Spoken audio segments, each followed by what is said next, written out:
नमस्कार दोस्तों, स्वागत है आपका आज की वीडियो में।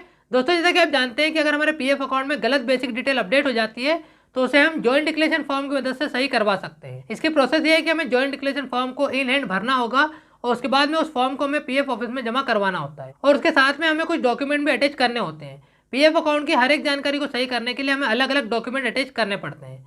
तो आज की इस वीडियो में हम जानेंगे कि पीएफ अकाउंट की कौन सी जानकारी को सही करने के लिए हमें कौन से डॉक्यूमेंट जॉइंट डिक्लेरेशन फॉर्म के साथ में अटैच करना है। तो अगर आपको जॉइंट डिक्लेरेशन फॉर्म की मदद से पीएफ अकाउंट की कोई जानकारी सही करवानी है तो यहाँ पर आपके लिए जानना जरूरी हो जाता है कि जॉइंट डिक्लेरेशन फॉर्म के साथ में हमें कौन से डॉक्यूमेंट अटैच करना पड़ेंगे। तो आज की इस वीडियो को बहुत ध्यान से और आखिरी तक जरूर देखें।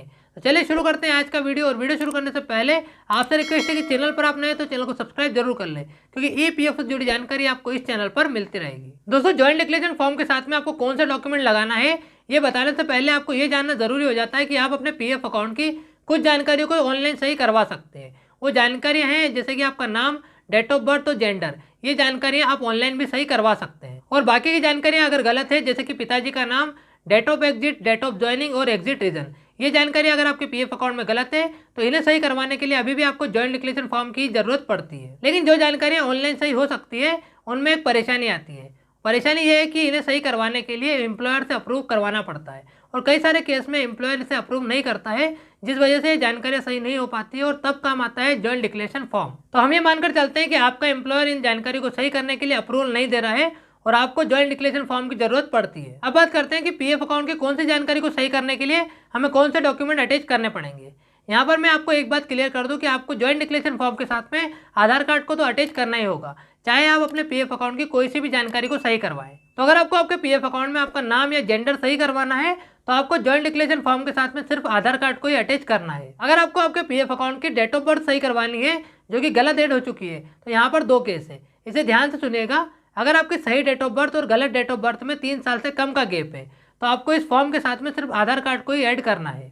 लेकिन अगर आपके सही डेट ऑफ बर्थ और गलत डेट ऑफ बर्थ में 3 साल से कम का गैप है तो आपको आधार कार्ड तो लगाना ही है इस फॉर्म के साथ में, लेकिन कुछ और डॉक्यूमेंट को भी आपको लगाना पड़ेगा, जैसे कि आपका बर्थ सर्टिफिकेट और स्कूल की मार्कशीट। इनमें से कोई भी एक डॉक्यूमेंट को आपको आधार कार्ड के साथ में इस फॉर्म में लगाना है। हालांकि कुछ केस में ईपीएफ ऑफिस आपसे प्रूफ मांग सकता है जिससे कि ये क्लियर हो जाए कि जो एग्जिट डेट या ज्वाइनिंग डेट आप अपने पीएफ अकाउंट में अपडेट करवाना चाहते हैं वो सही है या नहीं। प्रूफ के तौर पर आपको चालान की कॉपी लगाना पड़ती है। जब आपके पीएफ अकाउंट में पैसा जमा किया जाता है तो एक चालान बनता है, उसी से ये साबित होता है कि इसी महीने में आपके पीएफ अकाउंट में बैलेंस जमा हुआ है। चालान की कॉपी अगर लगती है तो इसे आप अपने एम्प्लॉयर से मांग सकते हैं।